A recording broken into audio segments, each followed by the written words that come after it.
Howdy, my name is Alex, but you can call me Pidgeot. This series isn't going to be the usual walkthrough.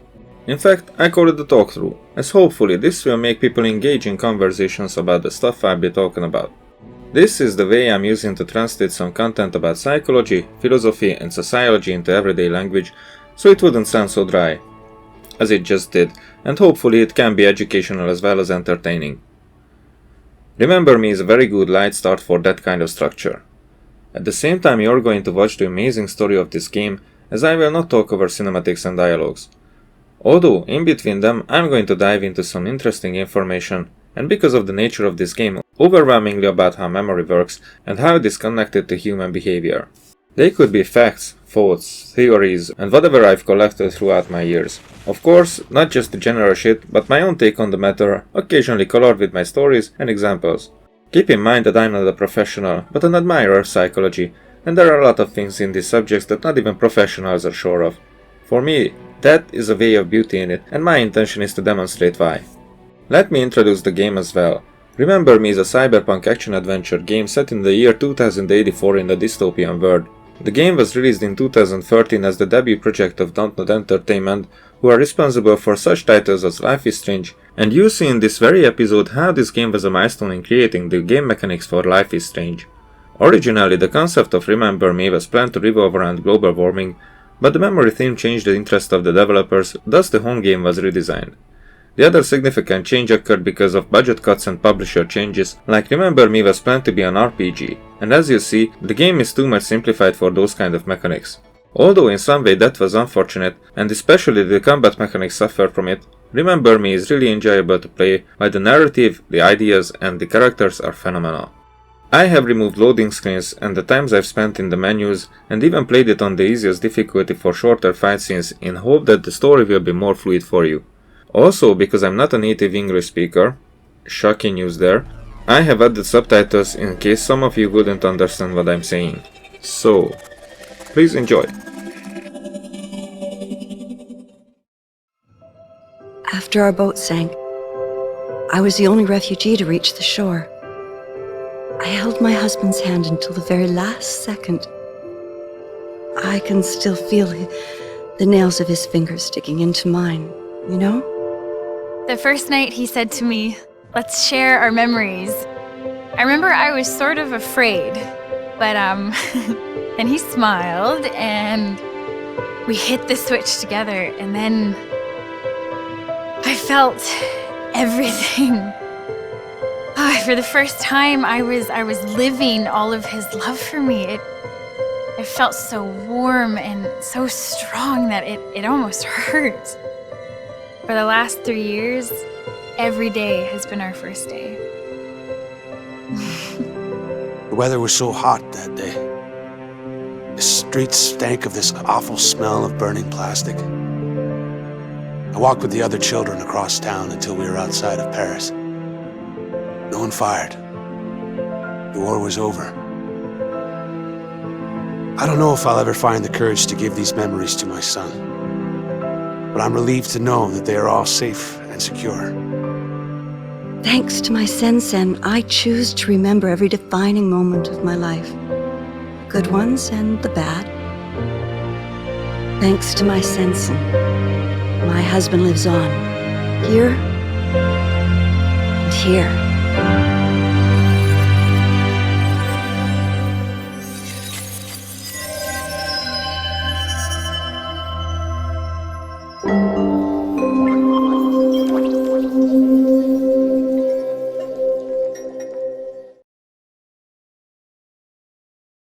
Just give a thought about the idea, how convenient it would be to keep and share memories like that. The game will definitely help you to imagine.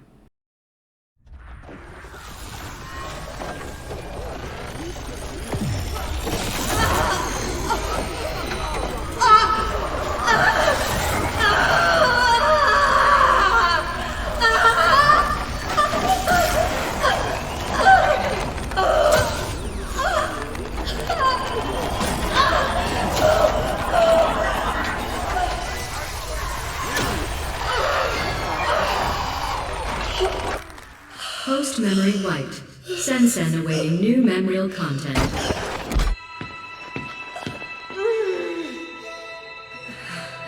Good day. Can you hear me? Yes. What is your name? Nilin. What year? What did you say? Nilin. Damn. Now that's a first. Not to worry. We'll scrape away those last memories. What year is it? I don't know. It's 2084. Do you know where you are? No. Not so resistant after all. Thank you for your cooperation.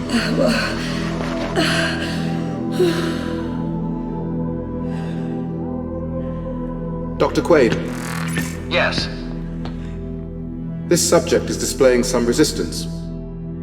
Complete the substitution protocols, then send her to me. I'll erase the last barriers myself. Yes, Doctor.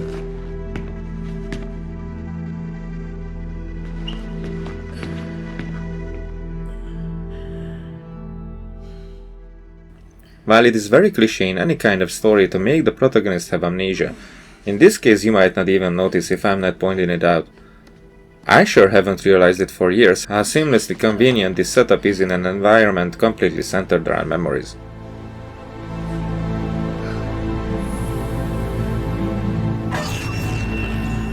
Good day. Raise your head, please. The game is teaching us the contrast in a way to make us feel the struggle to raise Nilin's head. Thank you. Now stand up.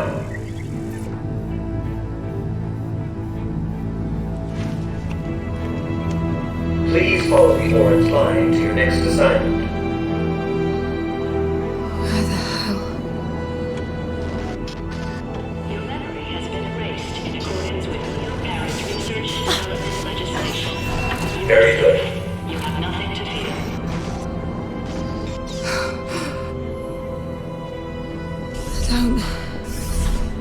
I don't remember. As you've probably guessed, or more like observed, Nilin's amnesia is not one to happen naturally. I am bumping into shit as I try to show you around a bit in the facility where Nilin is at this moment. As you can see, Nilin is not the only habitant, and the people working here are very comfortable with what's going on. Jerks, but not criminals. This is all wrong. Feeling wrong is an emotion. No matter how trivial. I'll get to explain this line later. Please stand in line and wait for your turn before sitting down on the chair. It was always a disturbing thought to me that no one is cuffed, no one watches over these people, but one drone. Move forward. Which means this is everyday protocol. Everyone obeys their fate. Nilin. Nilin, Please stand can you hear me? and wait Yes. They're about to wipe your brain, Nilin. Don't let them do it. I need to create a diversion. Be ready to move when I say. Who are you? I'm the voice you have to listen to if you want to live. Don't leave me alone. Please stand in line and wait for your turn before sitting down on the chair.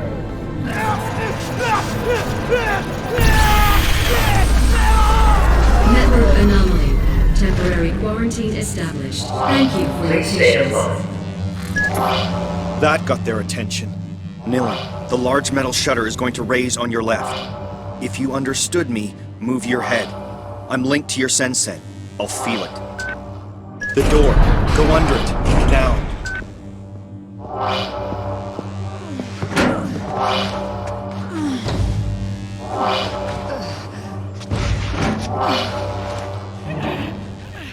So, we have learned until now that Nilin's memories were not completely wiped, though it seems that only her name remained intact. And probably her emotions, as we have seen before how she feels this is wrong. I mean, there is no doubt that all the other inhabitants felt the same way as well, but they won't become the heroine of the story. By the way, right after the voice in Nilin's sense stopped, She was afraid to be alone. An instinct so basic, probably no memory is needed for that one. Unattended patient in restricted area. Coercive unit deployed.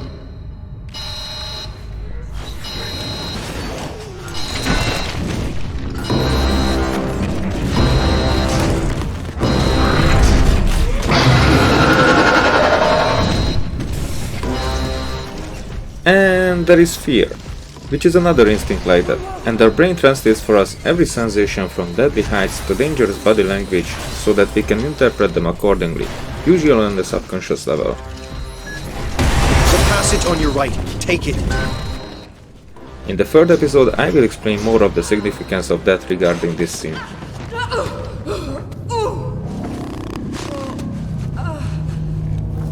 Get up. You've got to keep going. I really hope it's understandable why I arrange subjects around to keep them related to what's happening on screen. Since this is the first time I'm doing this, I could fail. And probably will. Whoa. Where am I? You're almost there. Slide into a casket. Quickly.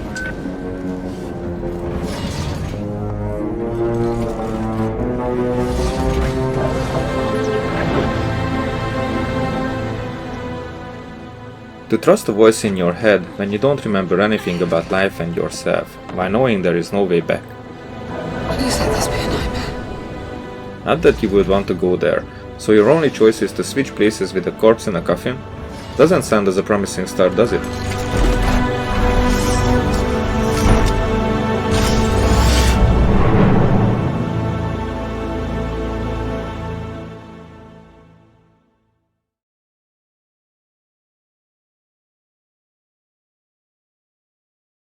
I am gonna address these quotes when they'll become relevant to the episodes.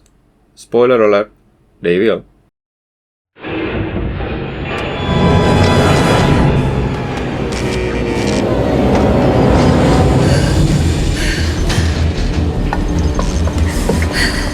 Nilin, are you okay? No, I need to get out of here. Get me out of here now! Calm down. My name is Edge. You have to trust me, sis. I just did, bro, and now I am trapped in a coffin! I must prepare you for what is waiting outside. The enemy is Memorize, a corporation that has digitized and commoditized memories. They call it Sen technology, and the world is addicted to it. You follow? Yes. You were a memory hunter, Nilin, the best. Other hunters merely pillage memories, but you can remix them. And above all, you are an errorist, just like me. Why did they do this to me? You were a revolutionary fighter, and my best agent. We all fought to assure that no firm might build a monopoly on all human memories. But I failed. We were rounded up and imprisoned. Oh, this is all very interesting, but I really have to get out of this coffin now! The currents are going to take you to Slum 404.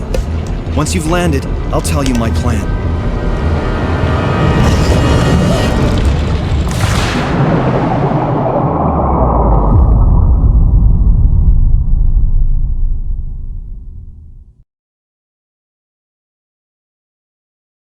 Now we're gonna dive a bit deeper into the subject.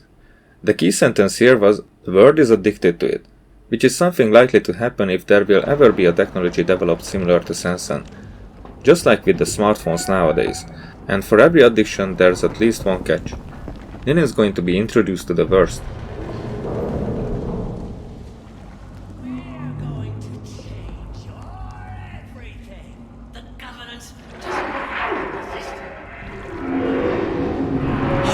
Listen!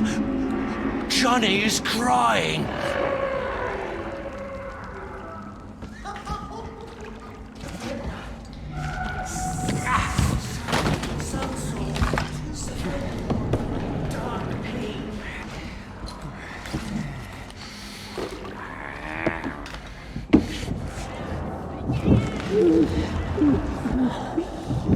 Brother!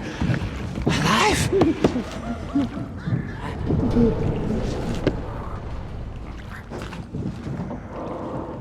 Mine first thief. mine first thing. Look! I knew us. Pain is shared now. Fear is lost now. I knew us. Tears and grins. Lost. Look! Lost. I knew us. Pain is shared now. Dark pain is lost now. Been searching a long time now. Fear. Fear. Lost.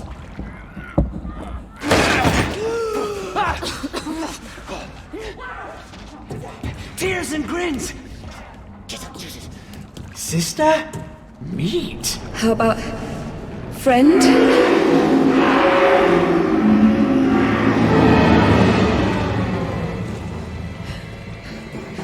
I'm not part of your tribe. Is that it?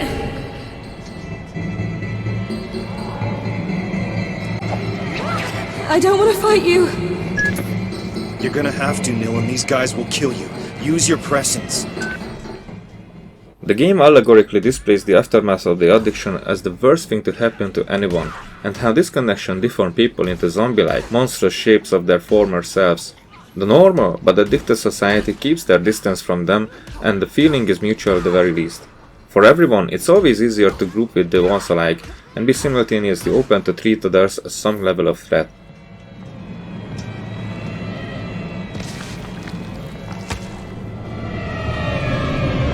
What are they? Leapers. Miserable cast-offs left to rot in the depths of Neo-Paris. Miserable.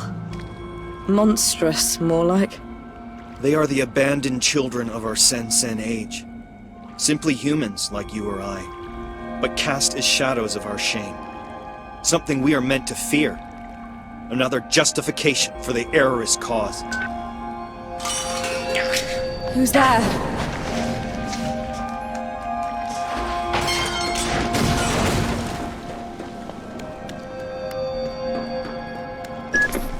Okay, you need to get out of here.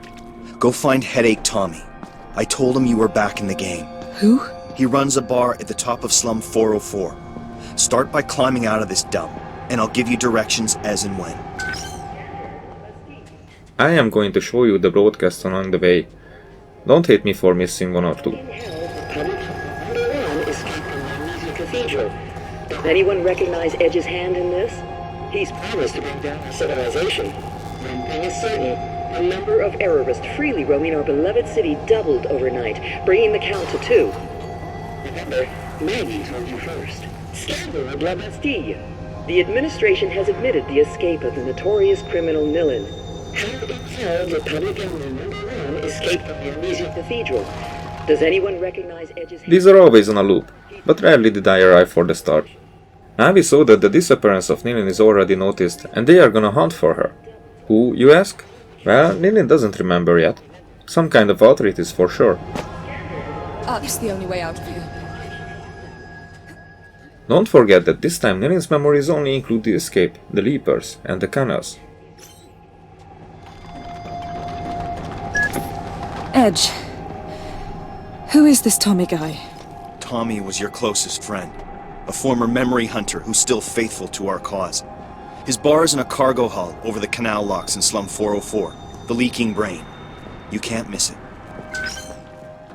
Just as Edge is only a voice in her head, now she learns that Tommy is someone she knew already. But not yet. I'm just messing with the verse to keep you confused. But don't mind me. Just look at this.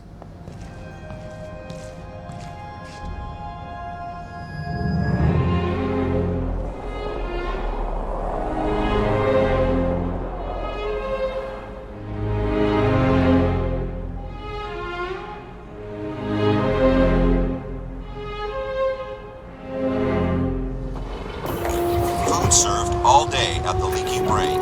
Today's specials: crunchy crab cake a la Tommy and sewer shrimps in slum sauce.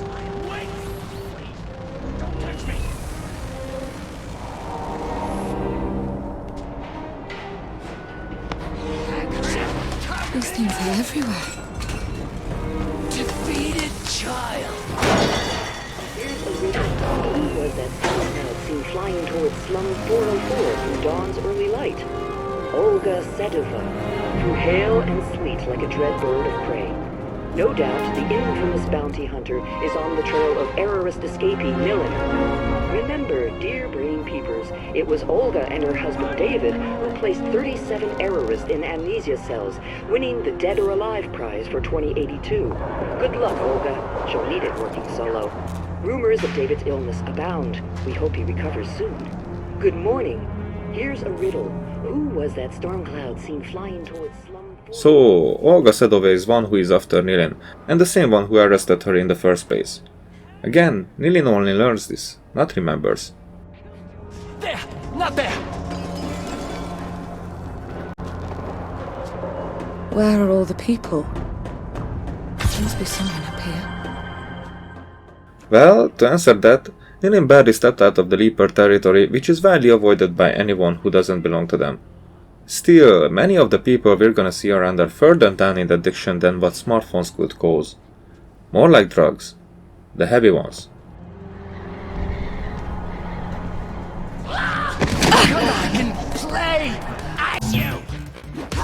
And just like in real life, we beat the junkies to death. Better remember that when you take out your phone while I'm talking to you. Are we clear? But seriously, the main cause of every addiction is the lack of happiness. Highly addictive drugs can be easily left behind if there's happiness in store. Note that by easily, I don't mean like for the second thought. I mean that there needs to be a serious weight on the other arm of the scale that could result in a more enduring attachment than what the drugs provide. Drugs are used to feel better. Ask anyone who uses them. Also, not everyone gets to be addicted. After a while, things start to change for the badly affected. They use drugs to not feel worse, to feel normal. And even though they might feel normal, they won't necessarily behave normal. Just like these Leapers. We saw them take care of their own, feel compassion, behave as a group. Separation is a thing that makes people feel miserable, while society separates those who are in grave need for companionship. They need love and care to overcome their weaknesses. Most of them wouldn't admit as a weakness. Many remember themselves as strong-willed individuals able to overcome every obstacle on their own.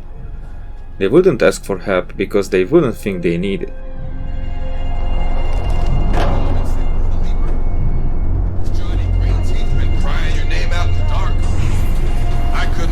He told you! He died twice! He died twice! Drop by my place. Leaking brain. Misery loves company. Hey man, this is Headache Tommy. Your mama been sleeping with a Leaper? Has Johnny Greenteeth been crying your name out in the dark?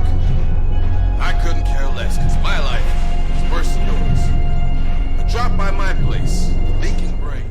Ever heard the sentence, I could stop whenever I want? So why don't you? Because it is the harder way, that's why. Because they don't feel that they need to, or want to stop. They feel that everything becomes harder without the drugs help. They feel that others don't understand it, except those who walk the same shoes. But they won't help. They keep each other in the rat fear, and they don't even think about it as if they do that to each other. The sad truth is that they are right in a way. Others can't quit instead of them. Others can only provide reason for them to quit. Separation is no help at all, it just leaves them on their own, and understandably, strangers with no connection to them keep their distance.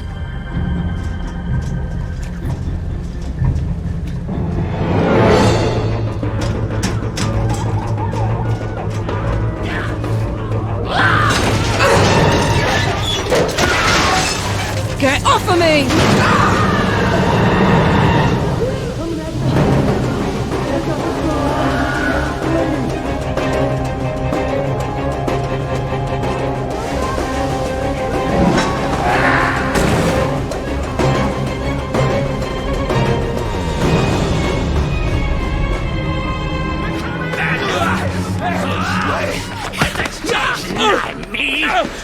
Run!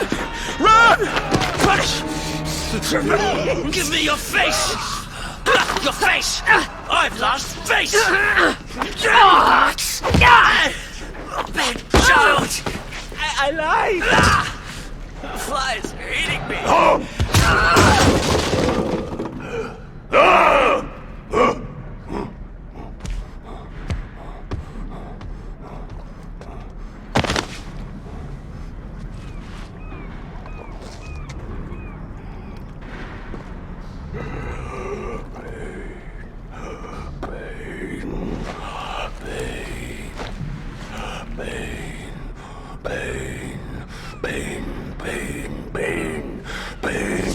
Ping, ping, ping. You got the wrong girl.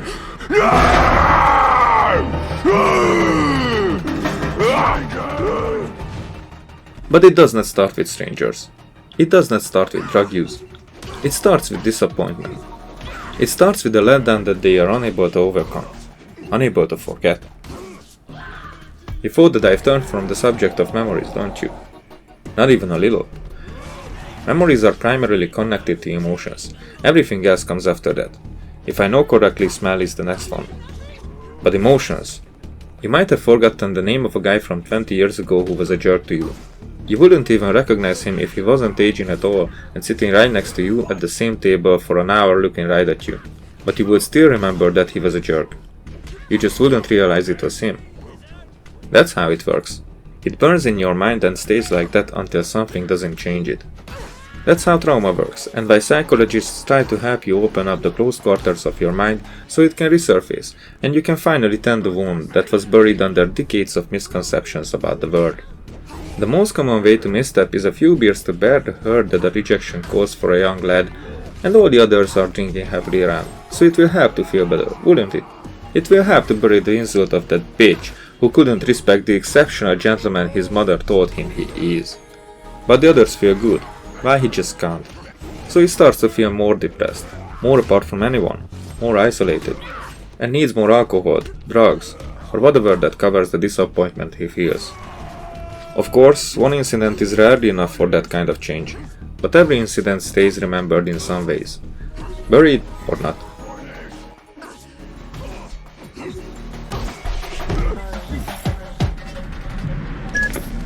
The Leapers are attacking citizens. Leapers were citizens.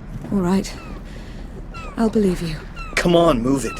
Tommy's waiting for you at the Leaking Brain. Addiction is a way of reaction to emotions people can't deal with. It might not be drugs or alcohol, but it always leads back to one or more memories that were basically the source of it. Addiction itself can't be cured. Feelings that hurt can be. And that way, addiction can be left behind.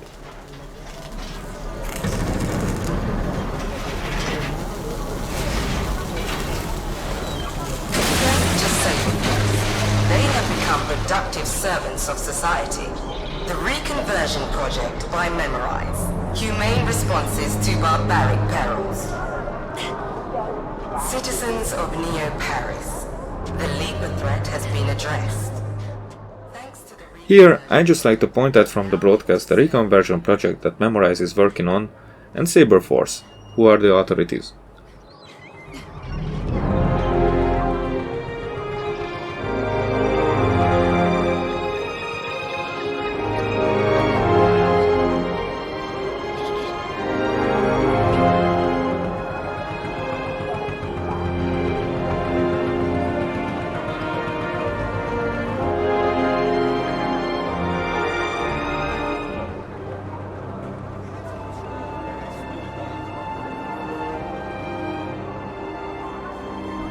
Cross the floating market to that warehouse. It's a shortcut to Tommy's bar.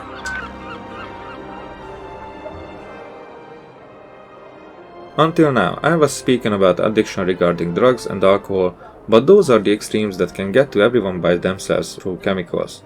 Cigarettes would be a good everyday example for the rat wheel effect. Nicotine gives stress relief, but that's not why people start to smoke. The first time inhalation of the smoke is an unpleasant sensation and not even closely enough to develop addiction. Something else keeps people on the hook, like being cool, belonging to a smoker group, or embracing the forbidden territory. After a while, it only gives relief during smoking, and maybe a short time after. Although other times the absence of nicotine raises the sensibility of stress, which leads to lighting up the next one as soon as the environment allows it. Those boundaries might keep one's level of smoking to an extent, but the way to quit is to feel that smoking is not cool, for example, or having something to overcome the addiction, making it to feel worse than the alternative. This can be a health issue, the price of cigarettes, or someone inspiring to quit, like a not-smoking partner, or even a helpful friend. And helping friends, loving ones, are the most anyone could have. They are the ones who can see with a third person's eye and provide a different perspective, usually a more sober one, so they might be able to tell what their friends are unable to see about themselves. take some advice. Change that fancy costume. A good advice should not only reach the ears, but has to go through the heart. From a jerk it probably won't get there, but from someone whom we are concerned about, it would feel mutual and strong. But there needs to be a history between people like that to have that kind of emotional bond. You probably see where I'm going with this. The easiest way to cure addiction is to reconnect with society, not keeping a distance from everyone and buried into a self-loathing hole, faking the feeling of being strong and dealing with it alone, while in reality getting weaker and more lost, until nobody even cares. What was that thing? That's a good sign, sister. With time, other memories will come back. You're almost there. Follow Tommy's flying drones to his bar. Exactly as Edge says, it's a good sign if memories come back. In my presentation it kind of means that the ones we have happy memories with are the ones worth them. But there is a catch, even amongst those kind of people. And here is a good example. Give me a memory, man. Anything will do. Just need a fix. My last one. And I'll stop. Your memory's unraveling. It's looser than a second-hand cyber orgasm. You're 2 steps away from fragment. Anything, man. I just want to remember something happy. Having those people in the same boat might rarely get anywhere, or even hold back the efforts, because 2 people going through redemption at the same time is a fucking miracle. Nice shortcut, Edge.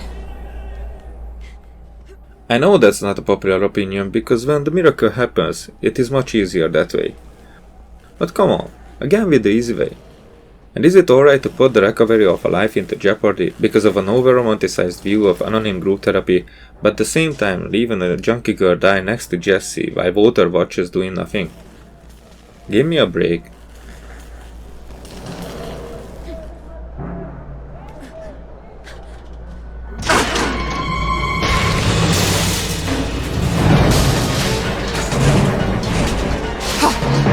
Don't stop, Nilin! Stop!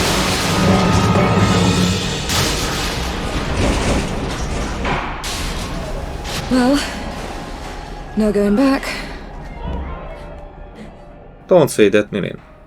There's always a way going back. But there has to be a choice too.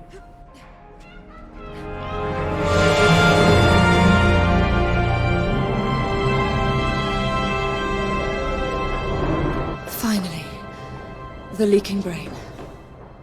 The main thing is that every goal that matters requires effort, and better not fool yourself with the thought that it is going to be easy for you.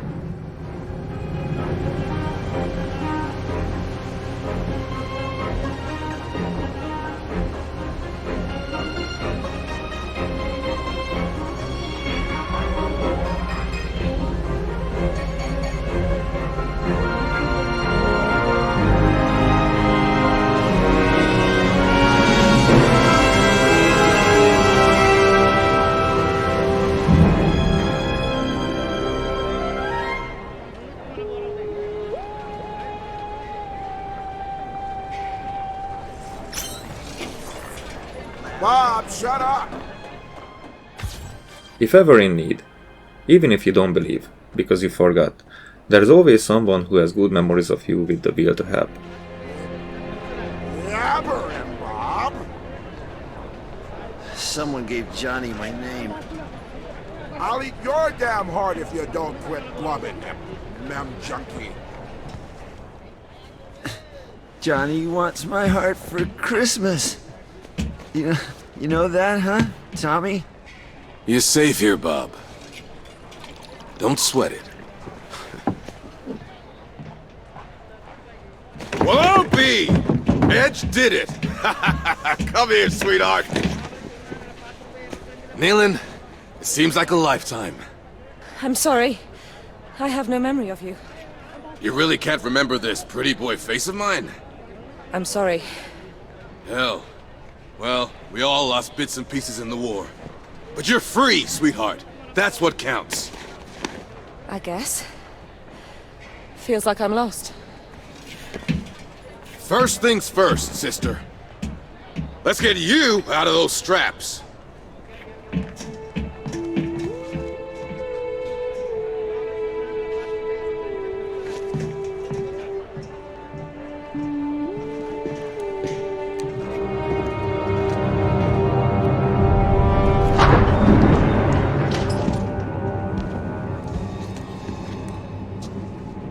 That glove over there? It's yours. I rescued it from your safe house, along with your fancy combat skin. Lucky thing they caught you on a day off.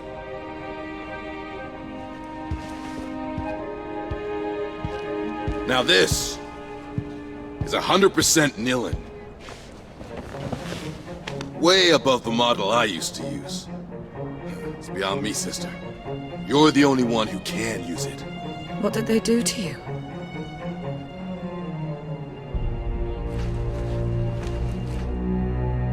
Down there, in La Bastille. Unlike you, I had to stay for the whole program. Well then, let's get you changed. Your combat skin is in the locker.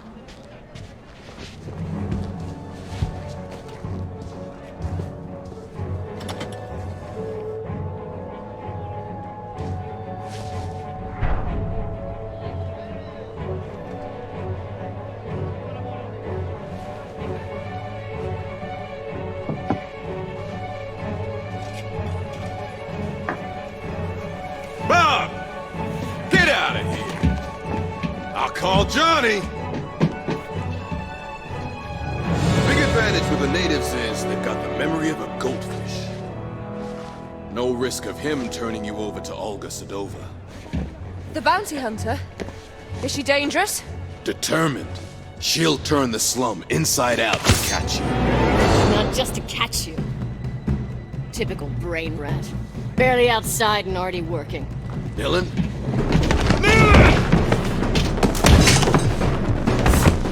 This is for you, David.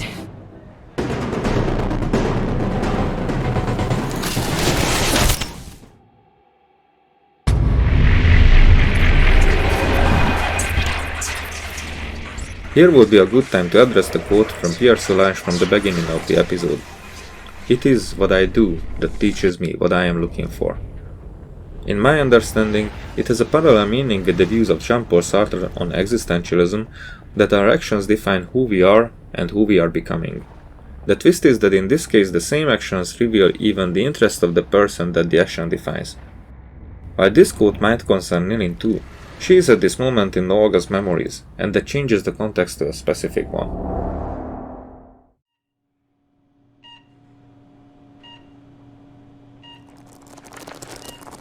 This is for you, David.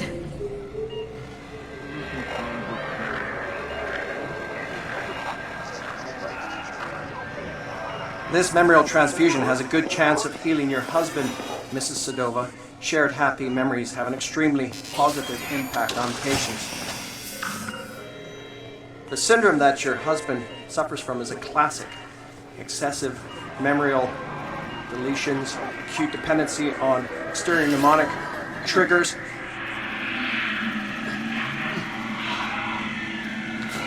aggravated risk of floating identity. Short, the inevitable shattering of already fragmented personality. Here, these endorphins should lubricate the process and help ease his receptivity to the transfusion.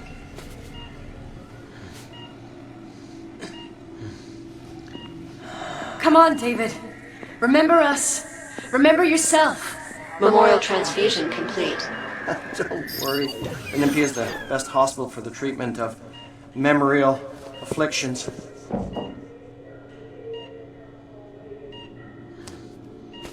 Everything will be all right. With time. Yes, of course. Ah, good. The initial results are encouraging. We need to schedule more treatments. Great deal more. It's an extremely expensive process. Continue, Dr. Quaid. I can cover his treatment.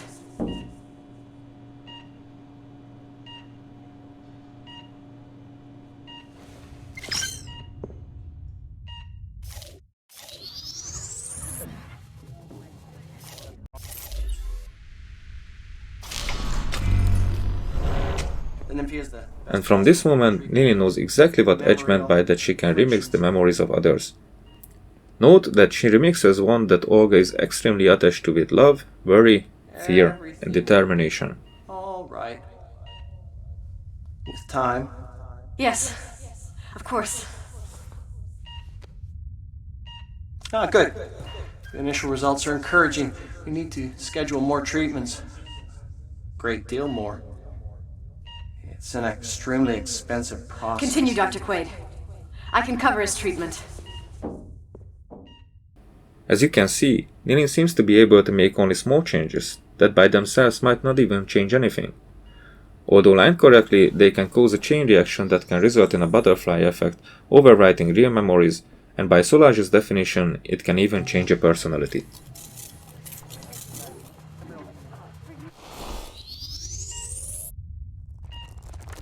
This is for you, David.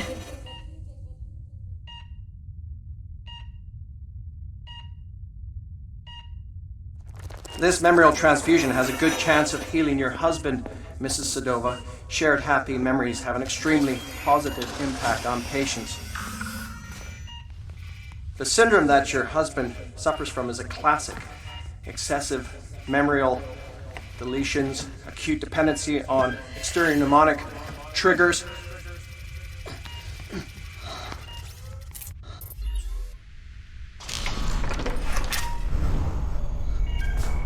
Aggravated risk of floating identity.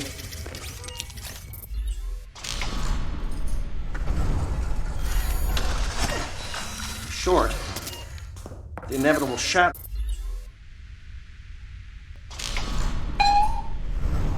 In an already fragmented personality. Here. These endorphins should lubricate the process and help ease his receptivity to the transfusion.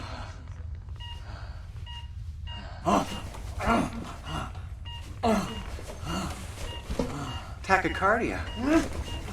This is unusual. Doctor, what's wrong? He's a little flustered, that's all. Nothing to worry about. Try to focus on peaceful memories.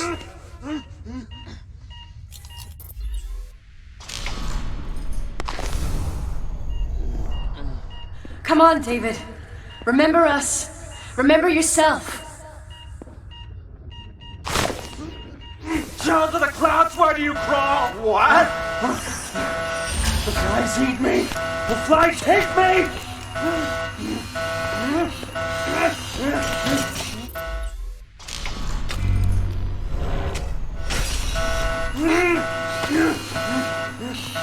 Scum!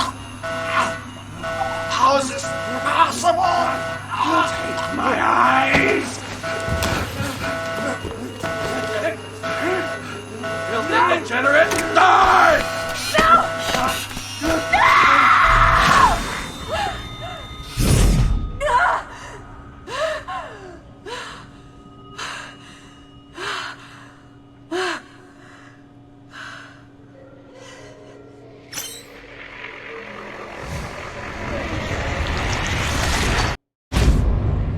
As far as we know, David is still alive. Sick, but alive. However, Olga remembers that Dr. Quaid killed him, and that definitely changed her motivations, adding grief, anger, and a desire for vengeance into the cauldron. I'm not here to take you in. Do you still plan to take down Memorize? Yes. Then we share the same enemy. Well, there's a turnaround. I mean, a happy turn-up. For everyone. I know Olga has her own reasons. Actually, just the one reason. The great Olga Sedova siding with the Errorist Revolution. Must be something in the water. Last time I took you in, you were young and quick on your feet. Just because you're not on my list doesn't make us drinking buddies. Don't sweat it. I'll cancel the romantic weekend for two. But Nilin has a rendezvous with high society. and the route is alive with surveillance. Have you got any ideas? Oh, I got better than ideas.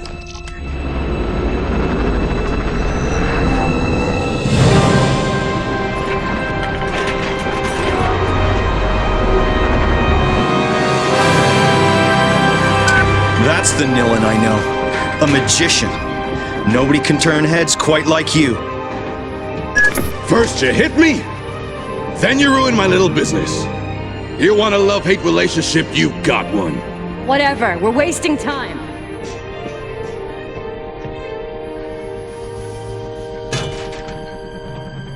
Thanks. Tommy, truly. You haven't lost it, sweetheart. Edge was right to bet it all on you. Everybody's counting on you!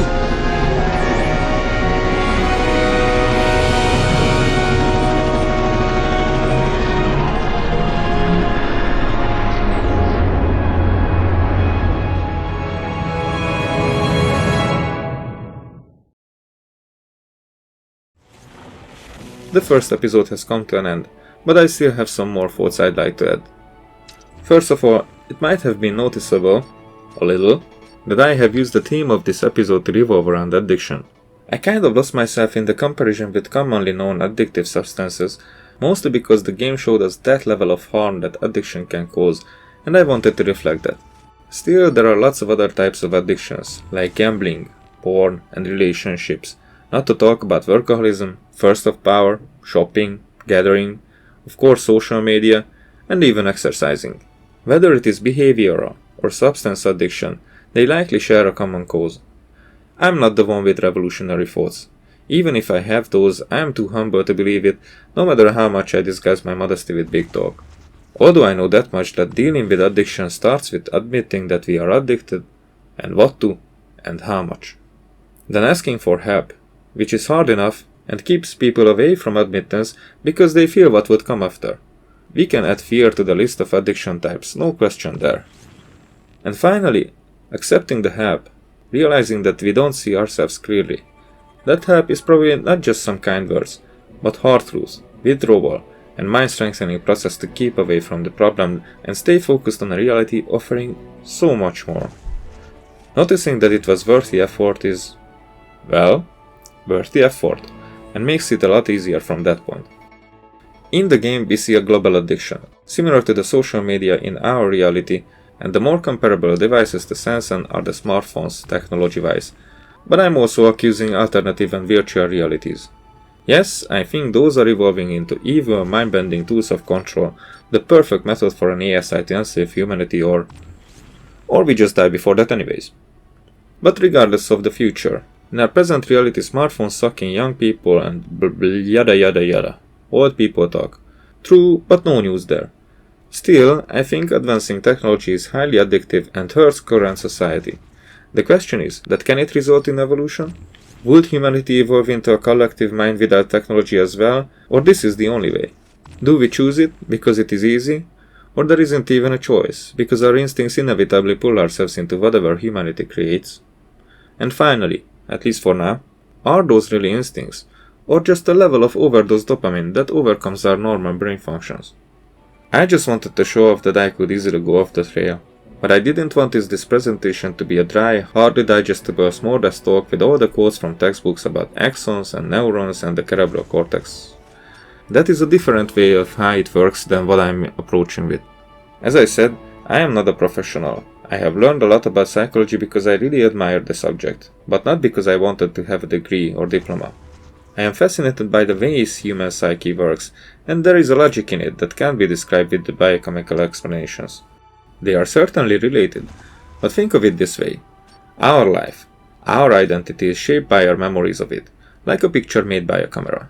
There is the machine, there is the film, there is the paper, there is the developer liquid, and those work together just like our brains. Without them, the photograph wouldn't come to life. However, the content of the photo is what makes the difference. That is our memory. That is our personality. With this series, and I'm guessing with all the upcoming ones, I will dive into the aspects of our minds and really just provide my thoughts about them. I am not the smartest one to listen to, but I hope I'm interesting enough. And with that, only one question remains. Did you like it? This is my first video like ever, and I really enjoyed putting it together. I know there's a lot to improve, and I swear I'll even get funnier when I get used to it. This really is a passion project of mine that hopefully evolves into something I could do regularly, maybe even for a living. You can help me with that by liking the video, commenting what you did or did not like about it, or your thoughts about the subject. You can subscribe too, because that is more cool than smoking. And finally, you can share this video with anyone who you think will find it useful and entertaining. Thanks for checking it out, and look forward for the next part.